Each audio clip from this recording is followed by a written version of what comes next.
नमस्कार। आज मैं अलका मिश्रा आपके सामने कक्षा 9th की काव्यखंड के कबीर की साखियाँ और शब्द के शब्द अंश का व्याख्या लेकर उपस्थित हूँ। साखियाँ की व्याख्या देखने के लिए आप मेरे पहले पार्ट में जा सकते हैं जो मेरे इनबॉक्स में आपको मिलेगा। आज हम देखते हैं कबीर के शब्द का पहला पद। जैसा कि आपको पता है कि इस पद में कबीरदास जी द्वारा रचित इस पद में ईश्वर को पाने के लिए किए जाने वाले वाय आडंबरों तथा दिखावापूर्ण भक्ति का विरोध किया गया है। मनुष्य को काबा, काशी, कैलाश तथा अन्य देवालयों में खोजने का विरोध करते हुए कबीरदास जी उसे अपने ही भीतर खोजने की सलाह देते हैं। किसको? ईश्वर को खोजने की सलाह देते हैं और कहते हैं कि मनुष्य श्रद्धा एवं भक्ति तथा सच्चे मन से ईश्वर को यदि खोजेगा तो पल भर में ही ईश्वर उनको प्राप्त हो सकता है, क्योंकि ईश्वर का वास तो हर प्राणी में है। और आज के समय में कबीर के ये पद पहले से अधिक प्रासंगिक हैं, क्योंकि आज लोगों में सांप्रदायिकता की भावना अधिक है। लोग संप्रदाय के नाम पर लड़ते हैं, झगड़ते हैं। हम हिंदू हैं, हम मुस्लिम हैं, अल्लाह, ईश्वर, इस विषय पर सांप्रदायिकता फैलाते हैं तथा आज भी लोगों के में धर्म के वाय आडंबरों का बोल बाला है। तो प्रस्तुत पद में, शब्द के पहले पद में वाय आडंबरों का विरोध एवं अपने भीतर ही ईश्वर की व्याप्ति का संकेत करते हुए कबीरदास जी कहते हैं, मोको कहाँ ढूंढे बंदे। मोको, मुझे, कहाँ ढूंढे बंदे।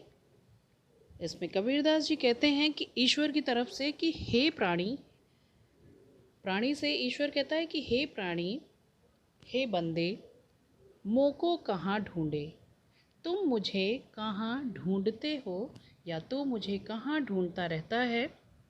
मैं तो तेरे पास में, मैं तो तुम्हारे पास में ही हूँ, तुम्हारे निकट ही हूँ। ना मैं देवल, ना मैं मस्जिद, अर्थात ना मैं किसी देवल अर्थात किसी मंदिर में हूँ, ना मैं किसी मस्जिद में हूँ, अर्थात ना तो मैं हिंदुओं के मंदिर या कैलाश पर मिलूँगा, ना मैं मुसलमानों की मस्जिद या काबा में। ना काबे कैलाश में, कहते हैं ना मैं किसी मंदिर में, ना मैं किसी मस्जिद में, ना मैं मुस्लिमों के तीर्थ स्थल काबे में और हिंदुओं के तीर्थ स्थल कैलाश में प्राप्त होऊंगा। क्यों? ऐसा उन्होंने क्यों कहा? फिर कहते हैं ना तो कोनो क्रिया कर्म में, कहते हैं और ना ही मैं किसी वाय आडंबर या किसी क्रियाकर्म में हूँ। कैसे क्रियाकर्म से तात्पर्य है? क्रियाकर्म योग, साधना इत्यादि, ढोंग करने वाले, भटक भटक कर मंदिर जाना, थाली सजा करके देखते होंगे आप लोग किसी भी त्योहारों में। कोई भी त्यौहार आता है धार्मिक तो सभी वाय आडंबर करते हैं, थाली लेकर मंदिर जाना।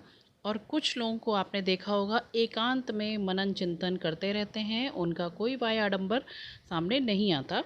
तो कहते हैं कि ना कोनो क्रियाकर्म में, ना मैं किसी क्रियाकर्म में हूँ। व्रत, जप, तप ये जो होते हैं ना मैं इनमें हूँ, ना योग वैराग में, और ना मैं क्रियाकर्म हवन पूजन आदि धार्मिक आडंबर जो होते हैं ना मैं उनमें हूँ, ना योग वैराग में, और ना योग साधना या संन्यास आदि से मैं प्राप्त हो सकूँगा। खोजी होए तो तुरते मिलिहों। फिर इसमें कबीरदास जी कहते हैं कि ईश्वर अपने भक्तों से कहता है कि हे बंदे, यदि तुम खोजी होगे, अर्थात यदि तुम सच्चे हृदय से खोजने वाले प्राणी होगे तो तुरंत ही मिलियो हो, तो मैं तुझे पल भर की तलाश में ही मिल जाऊंगा। कहे कबीर सुनो भाई साधो। कबीरदास जी कहते हैं कि सुनो, साधु जनों को संबोधित करते हुए कहते हैं कि हे साधुओं सुनो, अर्थात हे वाय आडंबर करने वाले, ईश्वर की भक्ति पर के नाम पर लड़ने वालों, मैं तो सब श्वासों की श्वास में, मैं प्रत्येक प्राणी की एक एक श्वास में बसा हुआ हूँ, अर्थात मैं प्रत्येक प्राणी में रहता हूँ। और यदि तुम मुझे सच्चे भक्ति भावना से मुझे या ध्यान करोगे तो मैं पल भर में ही तुम्हें प्राप्त हो जाऊंगा। अर्थात भांति भांति के तीर्थ करने वाले, तरह तरह के क्रियाकर्म योग साधना करने वाले, मंदिर मस्जिद में भटक भटक कर ईश्वरों को ढूंढने वाले अज्ञानी व्यक्तियों को ईश्वर ने अपने सच्चे स्थान से अवगत करा दिया है। तो इस पद का अर्थ यहीं पर पूरा होता है। और जैसा कि मैंने आपसे कहा था, किसी भी काव्य को पढ़ने के लिए काव्य सौंदर्य का ज्ञान होना अति आवश्यक है। तो ये इसके संदर्भ में आप भाव क्या है, काव्य सौंदर्य के दो पार्ट बताते हैं मैम कि पहला पार्ट क्या है भाव सौंदर्य, दूसरा शिल्प सौंदर्य। भाव सौंदर्य में क्या आता है? भाव सौंदर्य में आपका जो मैंने इसका रेफरेंस बताया है, शॉर्ट में आप कह सकते हो कि छोटी सी समरी इस पैराग्राफ की, आप उसका भाव लिख सकते हो। और शिल्प सौंदर्य में व्याकरणिक पॉइंट्स, जैसे भाषा कबीरदास जी की जैसे सबको पता है खिचड़ी भाषा है या साधुकड़ी कह सकते हैं। शैली उपदेशात्मक या संबोधात्मक। रस शांत है, क्योंकि जहाँ पर ईश्वरीय सत्ता इत्यादि का या ईश्वर की स्वरूप का वर्णन होता है वहाँ पर शांत रस होता है, और जहाँ शांत रस होता है वहाँ प्रसाद गुण होता है इत्यादि। अब हम आगे बढ़ते हैं दूसरे पद में। संतों भाई आई ज्ञान की आंधी रे। प्रस्तुत पद में कबीरदास जी ने बताया है कि ज्ञान की आंधी के प्रभाव से मनुष्य के मन के लोभ मोह भ्रम संदेह जैसे कूड़ा करकट इत्यादि गायब हो जाते हैं और मन निर्मल स्वच्छ हो जाता है। बताया है कि जब मनुष्य का मन भक्ति के आनंद में भीग जाता है तो उसका मन स्वाभाविक दुर्बलताओं से छुटकारा पा जाता है। तो अब देखते हैं, संतों भाई आई ज्ञान की आंधी रे। कबीरदास जी संतों को संबोधित करते हुए कहते हैं कि हे भाई संतों, ज्ञान की तेज आंधी आई है। ज्ञान की को आंधी का नाम क्यों दिया? क्योंकि जो आंधी होती है यह हवा का तेज रूप होता है, या आप कह सकते हो हवा का तीव्र रूप होता है, जो हल्की फुल्की तुच्छ चीज़ों को अपने साथ उड़ा ले जाता है। तुच्छ चीज़ों से यहाँ पर कबीरदास जी ने उन तुच्छ चीज़ों की समानता अज्ञानता से की है। तो इसलिए तेज आंधी की उपमा इन्होंने ज्ञान से की है कि ज्ञान की ऐसी तेज आंधी आई है कि भ्रम की टाटी सबे उड़ानी। कहते हैं जो हमारे हृदय में भ्रम रूपी जो बाँस का पर्दा है, भ्रम रूपी जो पर्दा है, सबे उड़ानी, वह सब उड़ गया है। माया रहे न बांधी, और इस आंधी ने उस भ्रम रूपी पर्दे को जिसने बांध रखा है, वह माया रूपी रस्सी भी इस आंधी ने तोड़ दी है। हित चित्त की द्वय धूनी। हित चित्त की, हिति चित्त मतलब हित चित्त अर्थात स्वार्थ और हित की द्वय थूनी, दो थूनी खंबे अर्थात स्तंभ भी कहते हैं कि जो स्वार्थ और हित रूपी जो दो खंबे हैं गिरानी, वो भी दोनों गिर गए हैं। कहाँ? जो हमारे हृदय में स्वार्थ और लालच के जो दो खंबे थे वे भी दोनों भी गिर गए हैं। मोह बलिंडा टूटा। और मोह रूपी वो जो लकड़ी का सहारा होता है, जब हम कोई छप्पर छाते हैं तो दो बांस के साथ हम जिसमें छप्पर गिराते हैं, तो वो जो बीच का सहारा होता है, जो बीच का माध्यम होता है, उसको यहाँ कहा गया कि वो जो मोह रूपी बलिंडा था, अर्थात लकड़ी का मजबूत जो सहारा था, वह भी तेज आंधी ने नष्ट कर दिया है या वह भी टूट गया है। तृष्णा छानी परी घर ऊपरी, और कहते हैं जो हमारे मन के ऊपर तृष्णा अर्थात सांसारिक आशाओं, आकांक्षाओं और इच्छाओं की जो छत थी, छानी छत, घर ऊपरी जो हमारे भ्रम रूपी घर में जो तृष्णा रूपी छत थी, हमारे हृदय में जो तृष्णा रूपी छत थी, वह भी नष्ट हो गई है, उसे भी आंधी ने उखाड़ फेंका है।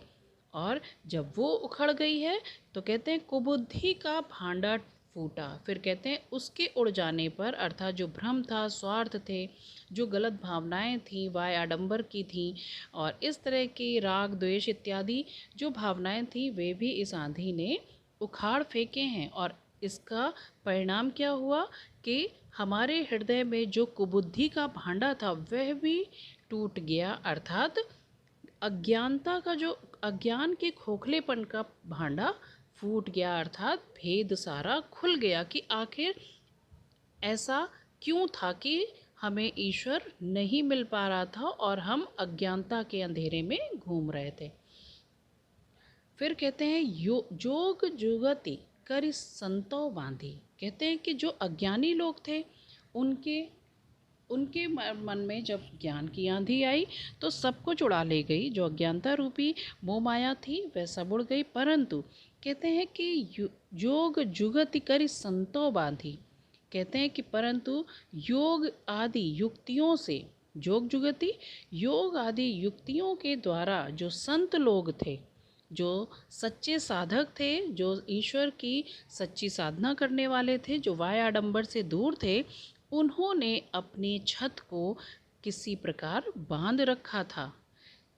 कैसा बांधा था? निर्चू चुए न पानी, जिससे कि निर्चू थोड़ा सा भी, इसका अर्थ होता है निर्चू मतलब थोड़ा भी, चुए मतलब चूना, न पानी न पानी, कि ऐसा उन्होंने ऐसे छत को बांध रखा था अपने ज्ञान से, अपनी योग साधना और युक्तियों से, कि उससे थोड़ा सा भी पानी ना टपक सके या चू सके।